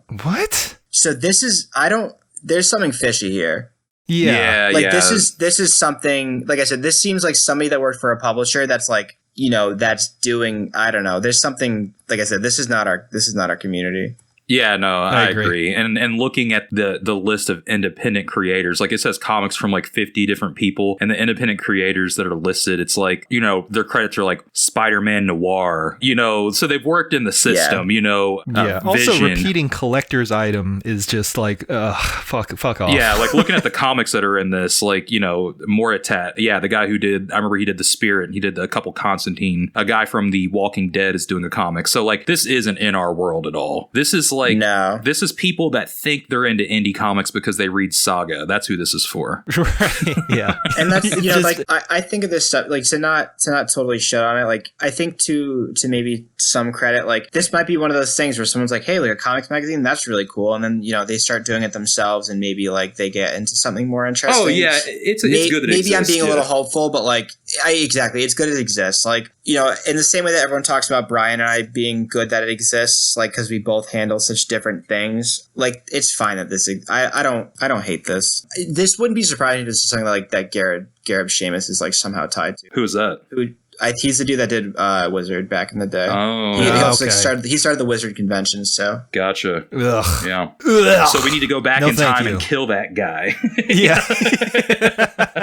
We must end the curse here. I don't know if anyone's ever been to Wizard World Chicago in the last like 5 years, but holy fucking nobody does, man. Well, C2E2 kind of took over as the main con there, right? They did. Yeah, they did. I love going to C2E2. Like, I think that show's so much fun. Like, I know JB, you is table there, don't you? I do. Yeah. I'm gonna go next time you table there, JB. I want to table at a big show like that. C2E2 is a fun show. The Wizard shows failed because they were overcharging for tables, overcharging for admission, and then nobody showed up. You know, like I can't tell you how many people would text me during Wizard Con weekend and being like, I don't know why I came. Wow. It's just empty. Cam, you would lose your shirt at C2E2. No offense. I figured I would. So like my plan is like if JB's tabling, I'm gonna go and throw a book on the table. Good. And that way I can meet like our DC and Marvel friends like Ramon and stuff in real life. Like that's the main reason why I would want to. But yeah, no, I would. That's why I don't do those type of shows, because I would absolutely do horrible at those shows. Yeah, it's like JB's like the perfect audience for it. It's like people that like, they can get something really cool drawn by someone that has like good style. Like,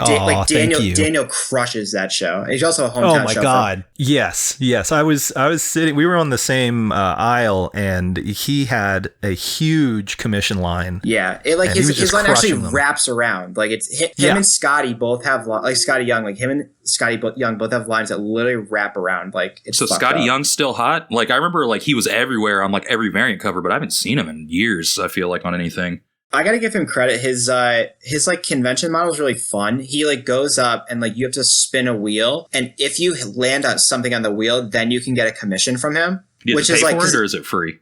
You pay for the commission, but like it's like you spin the wheel to get the option for a commission, like, which is a good way to like deter, from having to do 1,000 commissions, but also like give anybody a chance. Cause like, with anything, like with someone of his size, like his list would fill up in 2 seconds as soon as like his agent puts it up. So like it gives anybody the possibility to do it throughout the weekend, which I think is, it's kind of the fun of a convention. It's like that, like anything could happen sort of deal. You like spin the wheel, and then he's like, congratulations, you have to pay me $600 for a head sketch. Literally. For a shitty drawing.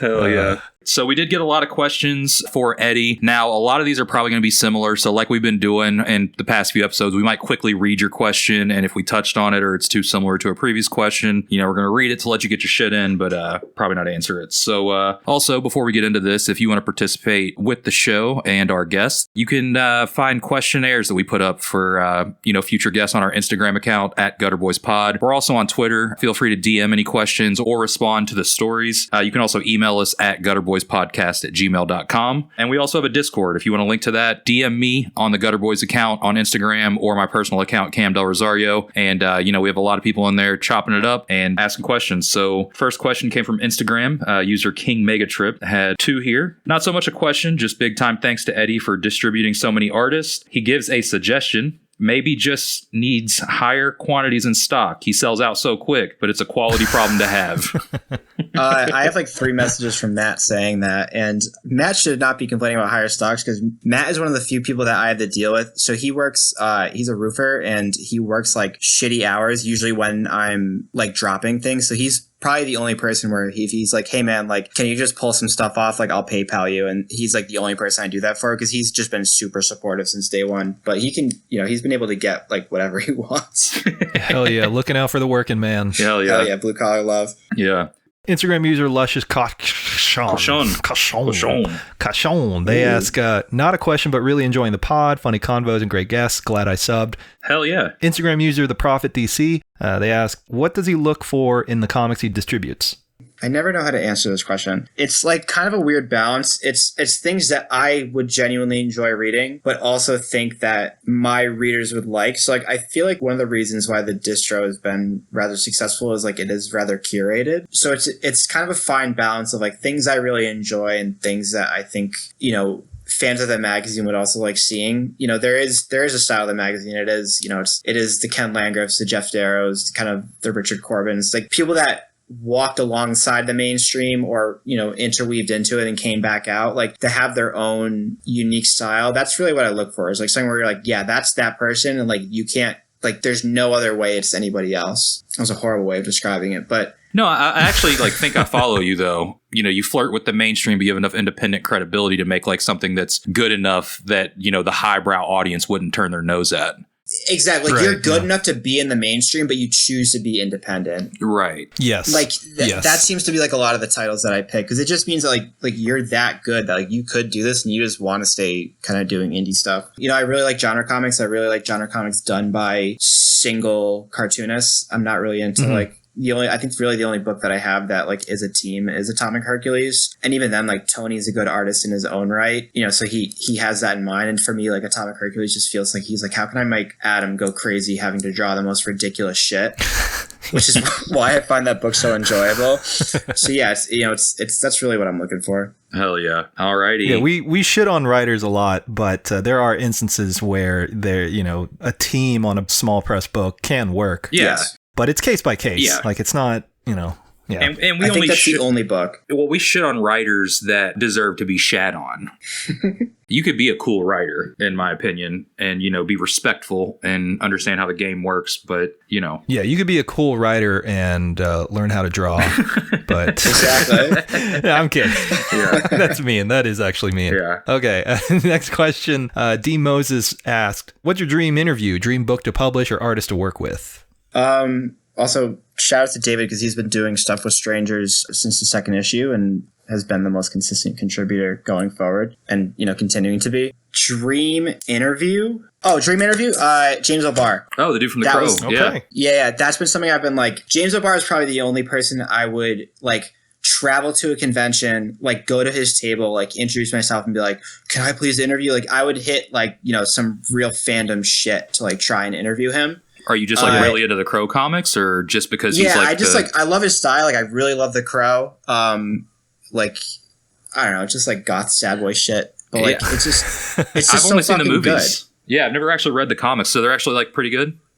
I think the book is. I like the movie a lot, but I think the book is way better. Okay, hell yeah, I might check it out then because I respect your taste. It's funny because like in the back of it, he's like, here's my playlist that I, was listening to when I was thinking about my wife getting killed in the car crash. Oh, and that's like, real? Like, oh yeah, man. Jesus Christ. It's like, so that book was like written, like it was literally like a meditation on him just like getting over his like wife and kid dying. Yeah. Oh, fuck, so, like, I didn't know that. Yeah. It's that super angsty and like really like just, you're like, fuck, man. Like he's just getting a lot of anger out on that page. But like then in the back of it, he's like, oh, here's my playlist. And it's all like The Cure and like codeine and stuff like that. So he like, I just want to talk to him about music and kind of like pick his brain a little bit about that. I feel like it's been, the Crow stuff has been exhausted to death, but I want to kind of pick around some of like the culture of that he was not the culture, I guess, but like kind of some of the other stuff that supported the Crow besides just misery. That would be interesting. Yeah. Be like, what's your take on the recent death rock revival? It'd just be like such a interesting thing that you wouldn't see anywhere else, really. He'd be like, why aren't you asking me about the Crow movie with Jason Momoa? And I'd be like, I don't Yeah. give a fuck. Is that still happening? Like, my brother was like No, a huge Crow fan, so he told me that was happening. it got tanked, unfortunately. Oh, okay. Dream comic to publish. I mean, or artist. Or artist. I mean, like, I have a list of people. Like right now, I've been really obsessed with Ben Marcus, and I would love to do a book with him. He does. I think his Instagram's like Goodbye Press. He did that Crisis Zone book. Yeah, he's a Chicago guy. Oh yeah. Yeah, I love the way his like art looks, and like it just. I really want to do something with him. Way early on, and I'm glad he was like kind of pushed me off. I hit like Ryan Holmberg up about doing some translations, or like publishing some translated manga. And, at the time I had not done any books. So I'm really glad he was like, yeah, like, why don't you publish a little bit before you do this? Cause I think I was been way over my head, but I was like, I really want to do manga. Like, I think like, I look at publishers like Retrofit where they were like doing a lot of US books, but then they would bring in like really cool Gekiga titles. Like I want to be that thing. Like I don't want to just stick to Western comics. The name is slipping my mind. We were just talking about the book, the Mewtown book. What's that publisher? They do the Glossolalia book. Glacier Bay. Yeah. Okay. Sorry, I was just coming up with that. Yeah, and plus, I mean, in our personal conversations, it seems like you're really into manga. That's really like what you've been collecting and reading recently. So you moving into that avenue isn't really surprising to me if you decide to do that. I mean, you can see that in the books I published. Like, like Jake is not secret in his influences. Like, he's always posting that stuff. And like a lot of that stuff, I hate to kind of put a label on it, but like I feel like a lot of the stuff is like, all these white people being influenced by Garo. But like, I like that shit too. Yeah. I have... sorry, go ahead. No, I was just saying, Garo rocks. Go ahead, sorry. No, that's good. So I have... you probably don't know this. So I'm like a huge like Ninja Turtle collector guy, just one of those weirdos. And a couple years back, I came across this guy on eBay who was selling like old bootleg Chinese comics from like anywhere from like the late 80s into the early 90s. And he had a ton of like these different formatted Ninja Turtle comics. And they vary from like crude original drawings to like just VHS stills with dialogue. It's really bizarre stuff. Have you talked to, who's your Russian friend, Artyom? Yes. Yeah. Have you talked to him about that? Because there was a bunch of like Russian bootleg Turtles comics as well. Oh, okay. No, I haven't talked to him about that. No. But yeah, like that stuff. I'll have to hit him up. That stuff was huge for a while, where it was just like all over the place. And I'm sorry I cut you off. No, you're good. I mean, yeah, I'll have to ask him about that. But like I said, there's like, I want to say the ones that I have, there's like 4 specific like formats or styles that you can tell were consistently made by the same person or company or whoever's making these. But I haven't seen a whole lot online about them. Like there's very little, if anything at all, online about the history of these things and like who's producing them and translations and that kind of thing. Want to do an article for me? Maybe after my move, yeah. I mean, JB does come from a writing background. Yeah, that's true. Yeah, bulk of my work was writing before I got into the white-collar workforce. I mean, that's the type of stuff I love is like, that's like the weird part of fandom. Like I do bootlegs in all my comics and like, I love that shit. Like I'm happy. I would be happy to talk about that in Strangers. Awesome. Yeah, I'll after my move, I'll connect with you again once I pull them out. Yeah. Hell yeah. So we can be article brothers because I did one too. So yeah, you got to get that in. So there you go. Not a question, but a friend of the show and Strangers publishing mainstay Jasper Juvenile said not a question, but tell him to slow down and not burn himself out. Yeah, I was kind of alluding to that earlier. Eddie doesn't stop. He's a machine. So Jasper I don't gets know the why. most benefit out of it. Yeah. Yeah, Jasper's like, Eddie does all this work for me and I want him to stop. So that's a very Canadian approach to something. Hell yeah. All right. For some reason in my mind, every time I think about Jasper, I know what he looks like, but for some reason I keep getting the image of young Lean in my head. He looks like young Lean. I think the same thing. Okay, so I'm not the only one. Okay. I just want him to really take that and run with it. Yeah, I might start calling him Young Lean. Oh, man. Fuck. Oh, my God. Yeah. We need to make a Young Lean shirt with Jasper's face. Yes. To add to that, like, Yeah. I don't know if you've seen like the old pictures of, like Jasper like being like super into like Supreme. Like he told us that like he was like, I mean, I don't know if he wants to talk about like dude, he was a hype beast. Yeah. Yeah, he was a hype beast, but he also did he say this in the interview where he was talking about how he like used to have like the bots to buy Supreme and flip? Holy shit, he did? No, was that in the interview? Or was No. He was talking about that in the Discord, like how he used to That's just. Okay. Yeah. I was about to say that's about to blow my mind if that was the case. No, but he was doing that. Yeah, like so. Damn. Yeah, streetwear juvenile Jasper. young Lean. Young Lean. Yeah. Okay. Young Lean. Young juvenile. Yeah. Yeah. So next question though, Pip Nose Babies asks for strangers, what do you look for in a distro pitch? So yeah, that's a little different than what you look for in a distro. If someone's going to pitch to you, because you're a busy man, Eddie, like what do you recommend? Like if someone wants to pitch something to you, what would you say the best way to do that is? I think you're better off. Like it's kind of annoying because like I don't want anyone to like lose books, but like I think it is way easier if I actually get physical copies of it, because then I can also see like quality of the book as well. Just send me something physical. I read everything, and if I don't accept it for the distro, you still get a review in Strangers. So like I always try to cover everything that I'm given, even if it's just one title that's sent to me, for better or worse for my time. Everything does get a little review. So that's really the biggest thing. It's like, just send me a physical copy. And let me know in advance. There's a few people that like just kind of have my address on file and they'll just send me stuff. And I don't know if they're going to hear this, but I'm moving in 2 months. So you might want to hit me up for a new address. But yeah, there you go. Moving brothers. Alrighty. Hell yeah. JB, we love it. We love moving. Yeah, moving. I love packing shit up always. Fuck great. As comic fans, we love packing boxes. Yeah. Carrying 28 boxes of books that pull your back out. It's great. Dude, I'm so stressed out about having to move. Yeah. Yeah. A lot of my anxiety is like I have a lot of plastic bins. I have like probably 40. Jesus. Maybe. They're like not the small ones. They're like the big ones. The Rubbermaid, like the giant ones? Kind of, yeah, exactly. Fuck. And they're like filled with toys, and I'm just like, I really should have gotten. Where just do you the hide all opaque, that? I've been to your place. Colors. Yeah. Instead of getting the clear ones where people can just clearly see my shame. Well, I've all the movers are judging me. No, but for real, like I've been to your place. I've never seen 40 storage containers of toys. Where do you hide that shit? Or is this like you bought it for the move? No.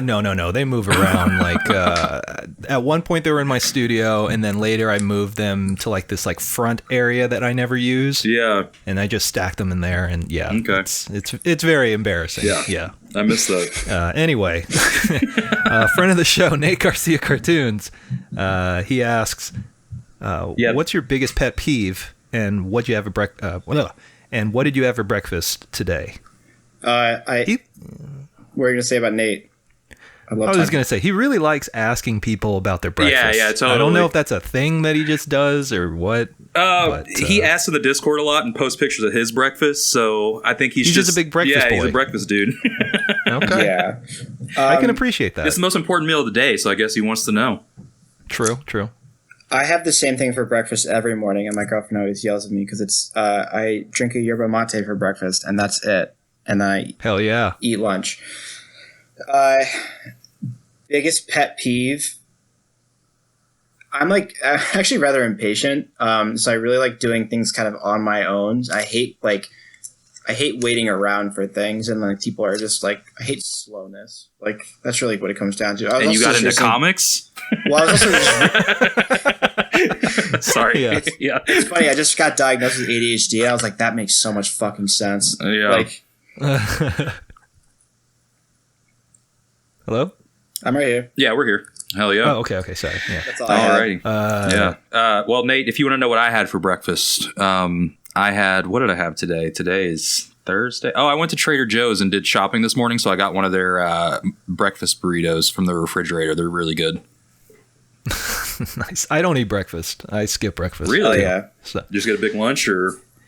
yeah, I have a moderate lunch and a big dinner, and that does it. Okay. For me. Hell yeah. Yeah. Are you like counting macros and shit since you train or no? Fuck no. Okay, Aubrey, okay. I didn't tell you this, but we spent like maybe 10 minutes just talking about his regimen and his diet because, a friend of the show, Mark, asked him about that. And I was like, oh boy. Yeah. We're really going to get into worms, it. So.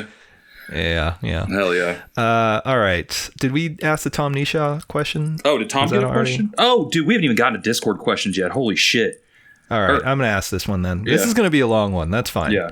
All right. Tom Nisha asked, bit of a lame one, but if you could have a dream strangers drop of any book throughout history, wait, we've already fucking asked this question. Never mind. Yeah. Let's see. Discord user Schwalp asked, out of all the peeps you published, who's the best in your eyes? We all know the answer. I want to know who he thinks the answer is. He's probably thinking it's Juvenile. I mean, probably. I hate to say it, like Jasper is really fucking good. And I don't want to give him more air in that head. No, he's like the most humble person on earth. Totally. I won't say the best because I really think that's like not possible. But like my favorite book, genuinely, like, and this has nothing to do with any of the others, but like Trenchcoat, which is the book I just put out like in April, is my favorite book I've done. Like Jasper already had an audience before we did Dynamite Diva 3. Like, Pat's been in comics for a while. Jared's had an audience for a while. Like fucking Jamie Hewlett posted him on Instagram. He's doing okay. But like I found Jake when he had like 500 followers, and like, we really kind of like helped grow each other. And like, he had never done a book before, and he was like, that was like the first creator I feel like I really was like, he's like born and raised through strangers. So like that's my favorite book because of just like, he started off in the magazine and then he went to this book and it did really well and it looks fucking amazing, and that's definitely my favorite one. Hell yeah. All right. Oh, Tom did have a question. You want to ask that one? Yeah. Too? So Tom Nisha, friend of the show, asked, I know he's dived into all of this semi-recently, so what was the book that really set him off down his current path? I think in terms of that, it's probably Diva 3, because that was the first one I was like, oh, like, I'm doing really cool, really cool genre comics that look fucking awesome, and I'm cultivating this really cool audience that, like, appreciates them. And after that, I was like, all right, like, this is the vision that I'm going to go with. Hell yeah. All right. That dude's name is Corey Roberts, by the way. All right. Yeah. Thank you. Okay. Fuck, I hate that shit. Yeah. Okay. All right. Discord user Curvy Roberts asked, ask him what I need to do to start Strangers North for Canadians, or like what would be the bare bones setup for a distro. Books. Well, and I will say this: Eddie has the cheapest international shipping in the game, allegedly. So yeah, I mean, like, that's I don't know, like I don't know how to answer this question. Like, you just got to reach out to a publisher and like say, like, hey, I'm a distro, and I'd like to buy X amount of copies of your book and sell them online. That's really kind of it. Like, you just got to have a little bit of money to buy wholesale. Or just, tell some creators that you want to carry their book. I think it's going to be, I wouldn't start with just one title because that's kind of pointless, but I would try to accumulate a few things. Mm-hmm. Yeah, that makes sense. I don't really have a good answer for that one. That's a good answer. That was a good answer. You're good. Cool. That was good. Yeah, our fans don't need really good answers. It's okay. I want this to be thoughtful and introspective. Just fart right into the microphone. Alrighty, so good friend of the show, Dylan Drug Dogs, wrote in with a multiple parter. Of course. Connecticut pizza, no questions in particular. Just talk about it. Like, why should people try it? Like, rank it comparatively to New York or Chicago. And also, Death Threat or 100 Demons. First off, there's no comparison. Like, Connecticut pizza is the best. Specifically, he's talking about New Haven pizza, which is like a wood fire, which is, that's kind of always a comparison, is like, which is better. If you ask the Barstool man, I think he said modern might be best in New Haven. My rankings are Sally's, Zupardi's, and then modern.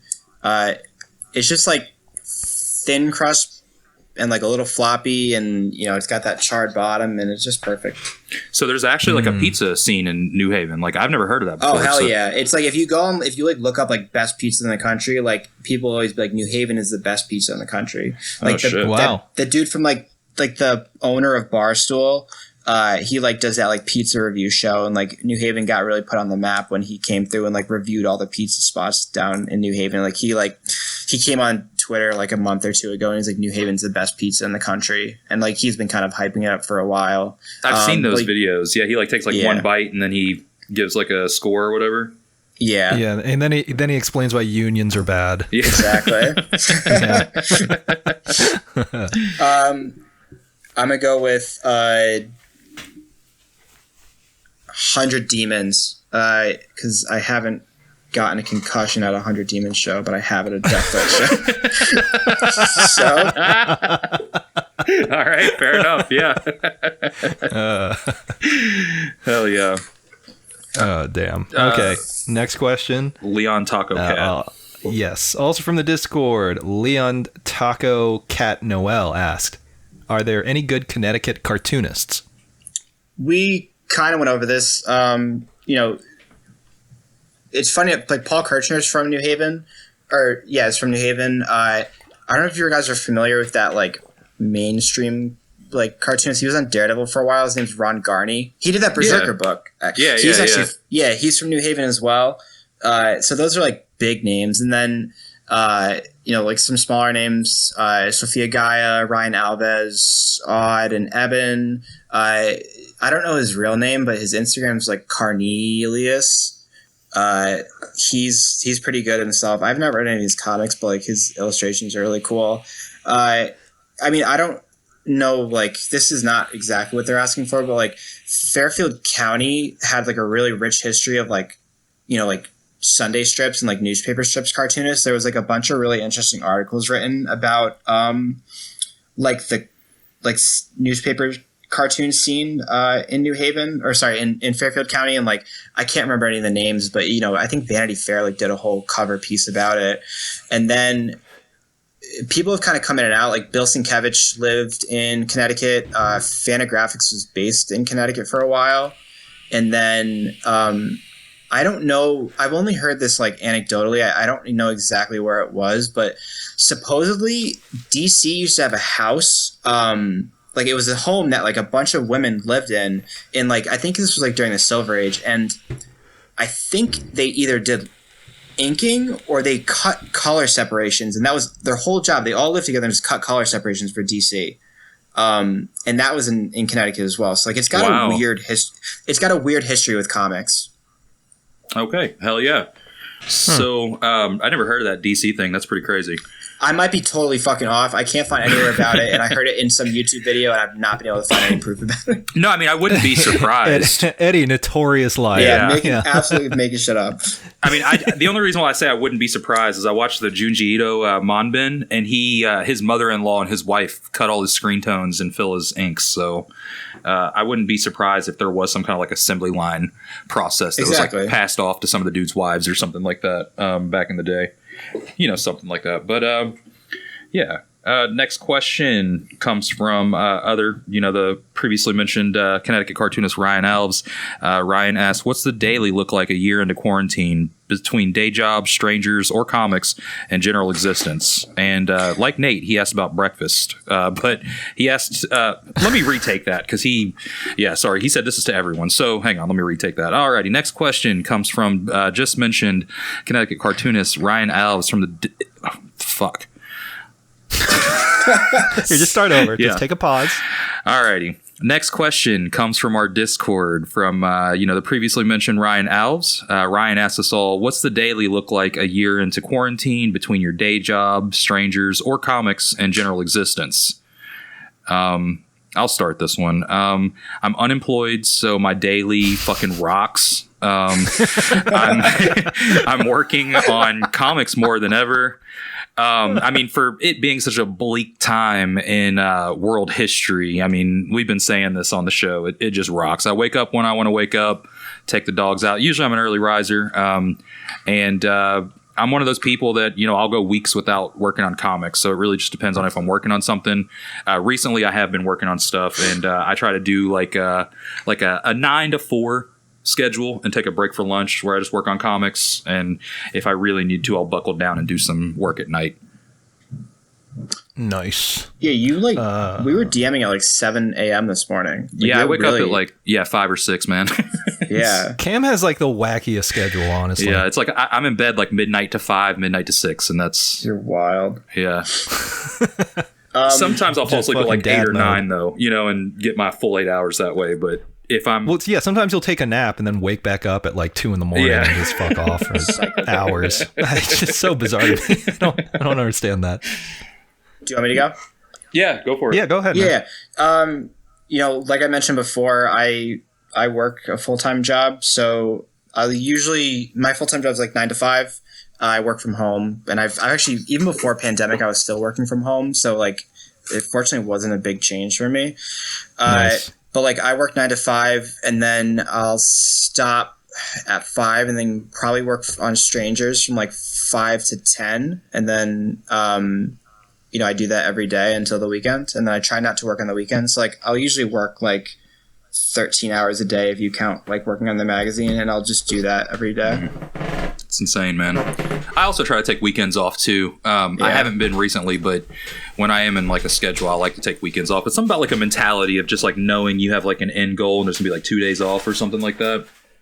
Yeah, I always usually spend my weekends with my girlfriend, and I just don't she's so supportive of Strangers, and will let me talk about it forever and ever, probably to a point where she's definitely annoyed by it, but doesn't ever say anything, and she'll help me pack orders and this and that. So the least I can do for not only my mental health, but also her, is just try not to work on the weekends and just give my attention to her and spend time with her that way. But for some reason Sundays, everyone in comics really likes to do shit on Sundays. So I always get a lot of questions on Sundays about stuff. I don't know. My schedule's pretty similar to Cam's because also I've been unemployed since March of last year. Mm-hmm. And so I've been just kind of jumping from project to project.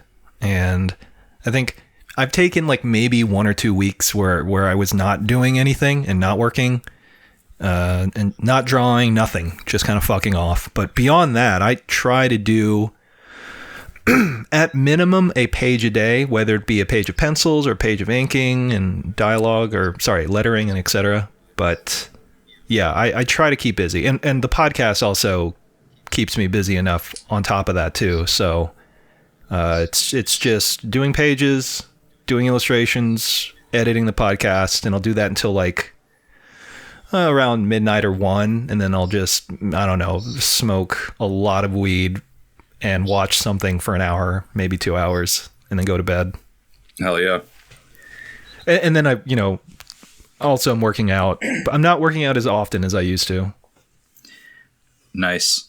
Alrighty. So Tom asked about Connecticut bands, but do you want to get into that? Yeah, I'm just going to list a bunch of Connecticut bands. Okay. That are really sick.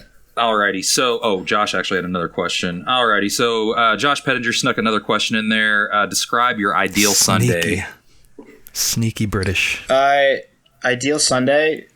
I actually do like to wake up early. Like I mentioned, I usually spend my weekends with my girlfriend. So, we'll wake up kind of early and kind of shoot out to. We've been spending a lot of time Hudson Valley, New York, which is 2 hours north of us, and we'll just kind of spend the day hiking. Or we usually like to have slower days sometimes. So I'll make us breakfast, and then we'll spend the day reading or something like that.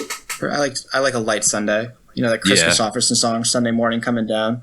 Mm-hmm. You know the Maroon 5 song Sunday Morning? Yeah. Fucking banger. It actually is. I like that song. That album rocks. Dude, the first Maroon 5 album is good. Yeah. So good. So fucking good. Fuck your death metal shit. That album fucking rules. What the fuck is happening right now? Everything else I can't speak for, but that first album, it does rock. Yeah. I'll talk to JB about Tomb Mold and whatever shit he wants to talk about, but Maroon 5, Maroon 5, that first album is so good. Songs about Jane. I'm a Songs about Jane apologist. I'll ride for that one to this day. Yeah, good shit. My other one, Counting Crows first album, front to back, flawless. I don't know that one, but I'll take your word flawless. For it. I know Mr. Counting Crows was Mr. Jones, or was that Hootie and the Blowfish? Yeah, that's Mr. Jones. That's Counting Crows. Okay, hell yeah. Alrighty. So speaking of music, do you want to get the last question, JB, or you want me to just go ahead and ask it from Tom? Yeah. I'll get to it. Yeah. All right. Speaking of music, Tom also asked us another question. He asked, "Are there any good?" They asked, "Are there any good Connecticut bands?" I know the answer. I just want to hear him get excited about Hatebreed. Yeah, I mean, Hatebreed. If you're from Connecticut, you're born liking it. I mean, my roommate doesn't like Hatebreed, but maybe he's got a low T count or something like that. I don't know.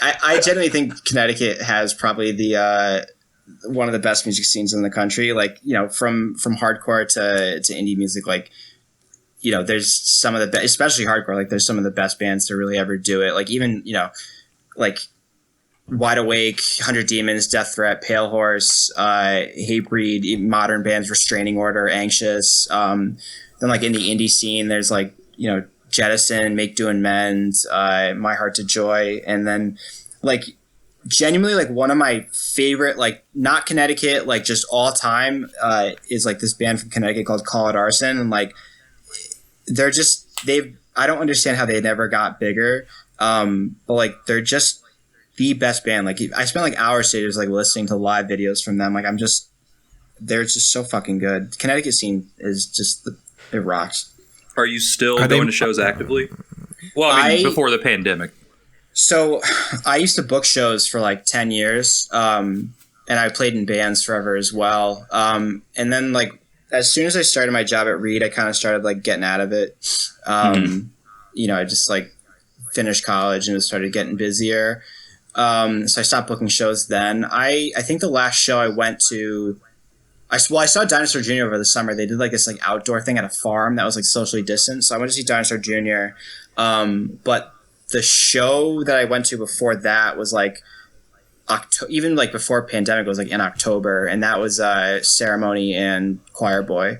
Oh, hell yeah. What a gig. It's actually, I'm wearing this shirt from it right now. That was like the last show I'd been to in a while, but I haven't been doing much really. I still try to like support where I can. Nice. JB, I feel like I cut you off before I asked that. Oh, I was just going to ask, it doesn't matter. Let's get to the next question, because we're running like an hour and 30 now. That's it. That's it. Did we already ask the Josh Pencher question? Yeah, what's his ideal Sunday? No, but the bottom of that.